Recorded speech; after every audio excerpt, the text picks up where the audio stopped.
All right, great. And talking about design, right? Housing, of course, you need like maximum built-up space, so you're pretty much constrained to a box in a way. So how do you explore design, and how do you make those projects, aesthetically pleasing as an architect?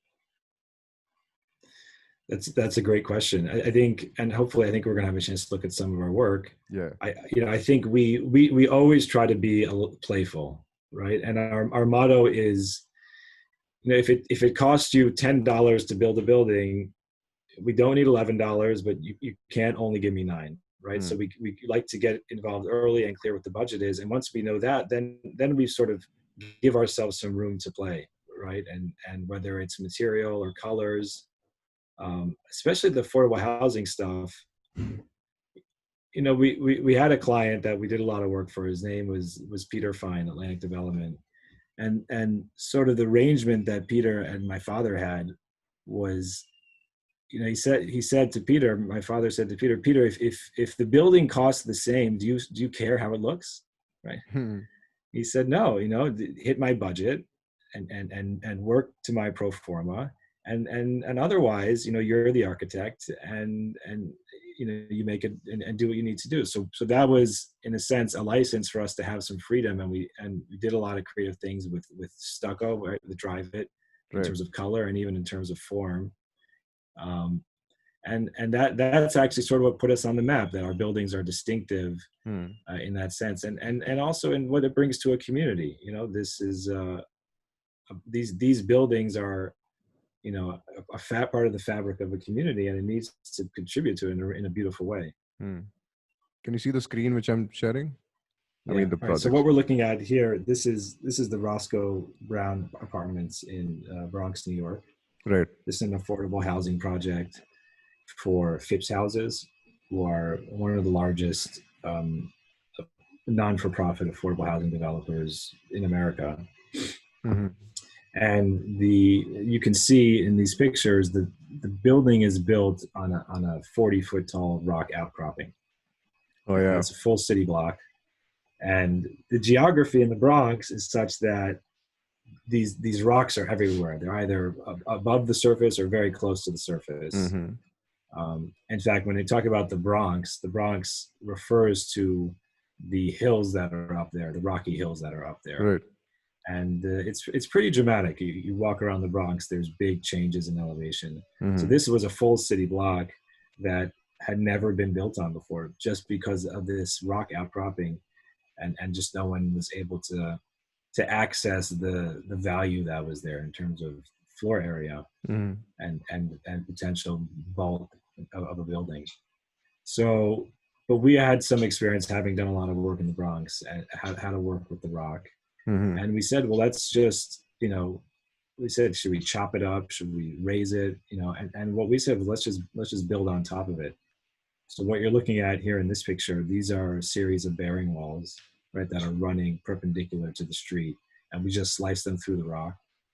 And, nice. And we built on top of it, right? The first residential floor there is the third floor of the building above, and that's above the rock. And we actually were able to get all the floor area, and even went to New York City Planning Commission, and we got a rezoning, a variance to get more floor area. Right.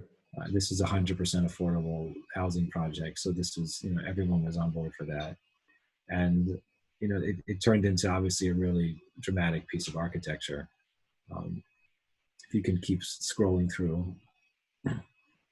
Yeah, but it doesn't seem like there's an entrance, right? Because the boulders seem to block every part of it. So it's like a play between architecture and rock, right? It's funny because you can see it here. Basically, where the white mass comes down and hits the grade. Right. That's where the entrances are. So there's three entrances. Now,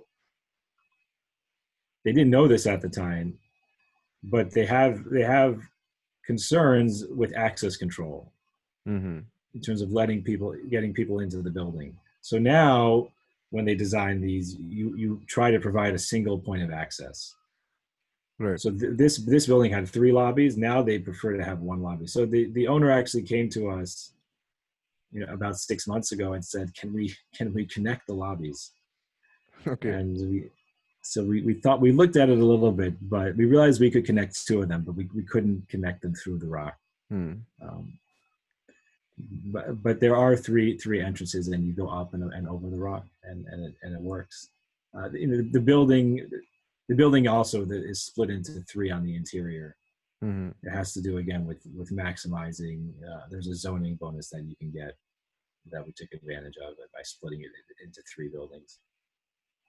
But again, the material. This is an example. The materials here, it's brick, right? It's brick. So it's There's some cladding, metal panel there in the and middle. it's a concrete structure with cladding, right? It's the piers that are going through the rock are poured concrete. Above that, it's block and plank. It's as simple as you can get. It's Right. concrete block, 8-inch concrete block units, and then 8-inch plank that you span you span from one wall to the next. So it's inexpensive, and it's quick to construct. And the exterior wall is just a masonry wall construction. And these are windows, right? There's no curtain wall here. These are punched windows, and we try to get, again, like I said, we try to get playful as we can with the massing, with the fenestration, with the color. It's striking. The red and the white brick is striking, Yeah. right? And especially when you go up there in that neighborhood, it really stands out and it's special.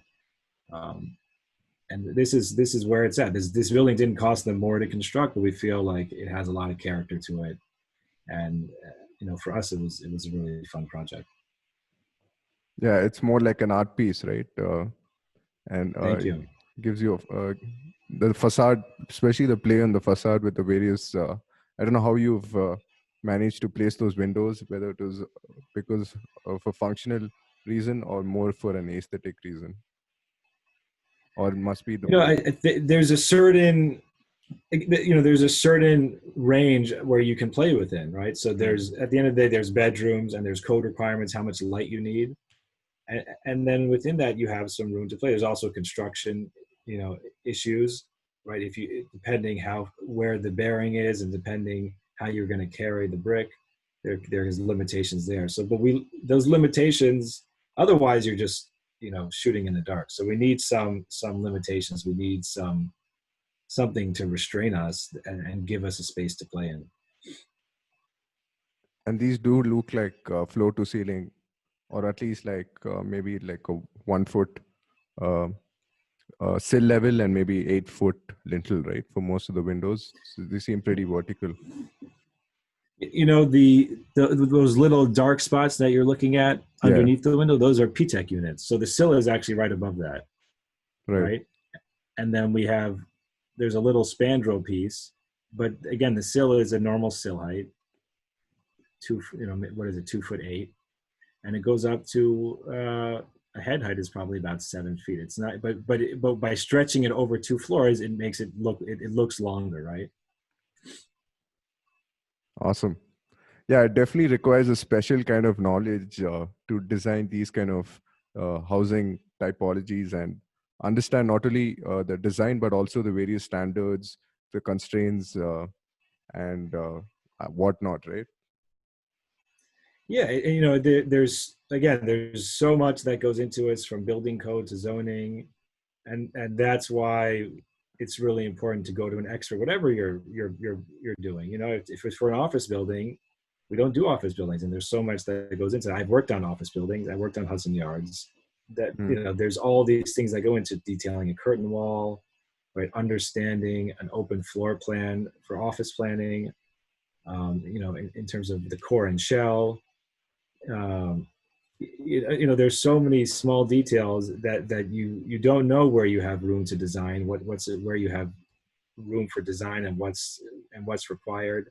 And it really just takes a lot of time and doing it many times, right? Doing it over and over again and feeling the pressures of a market and feeling the pressures of the construction budget and the construction schedule. And it just has to, you have to get it in your bones at some point. And do you feel like technology has helped, with the I'm sure like all these projects require a BIM model, right, as a mandatory submission to the government or to wherever you guys give those drawings. It's getting more, but again, the name of the game here is simplicity, right? So just like we do a lot of this, the engineers do a lot of it. The builders are generally builders who are doing a lot of it. So there's sort of a lot of, unspoken understanding about what this stuff needs to get done. So we do some BIM, but in truth, the less the better sometimes, because people know, and they don't necessarily always need that level of detail, and sometimes it can be overwhelming. But just the state of the art is BIM, and people, architects now know BIM, and I love BIM, and there's a lot of advantages to it. But I don't think that it's BIM, I don't think is changing the quality of the architecture. It's definitely adding, levels of error checking, and it's improving the quality of the construction documents. That's for sure. Yeah. But I think, by far and wide, this is still very crafty, affordable housing. You still need to get your hands dirty. Now, that being said, we do try to leverage technology as much as you can. My father does everything by hand. I like to use grasshopper scripts. Oh, nice. But it comes back to the same question, which is, how does that get you in touch with what the architecture is about in a tactile way? And have you like incorporated some amount of scripting in any of your projects? There is this big divide between what happens in the studio and what happens in reality, right? Yeah. When it comes to design, for example, these windows. This building was not done with a script. These windows, and it still looks relatively random, right? Now, would it look more random with a script? Maybe, but where I found the most benefit in the scripting is in terms of repetitive tasks and efficiencies in workflow. Right? Or even when it comes to like zoning, right? You can very quickly mass out buildings with a script, and you can get a sense of what the shape of the building, because there's a lot of restrictions in New York, so that's perfect for a script. When you have, the more inputs you have, the better. Yeah. But when I was in school, I was all about scripting, but it's in practice, you have to pick and choose your spots, but it can be very, very powerful, and it has helped us in a lot of ways. Yeah. Now the latest version of Revit, they have generative design as, inbuilt. So you could possibly, leverage that as well to understand various lighting or different other inputs in the building, right? Yeah, and the best thing for us is when we get a young guy like yourself, right, comes out of school or is really up to date with the latest technology, and that's exciting for us, and we're always willing to try, and we're always open to using these new ideas. Like it's the same concept. We feel confident enough about what we're doing in our workflow that we have room to try new things, and we're always open to it, and we're always looking for for fresh ideas and people with bringing exciting ideas to the table.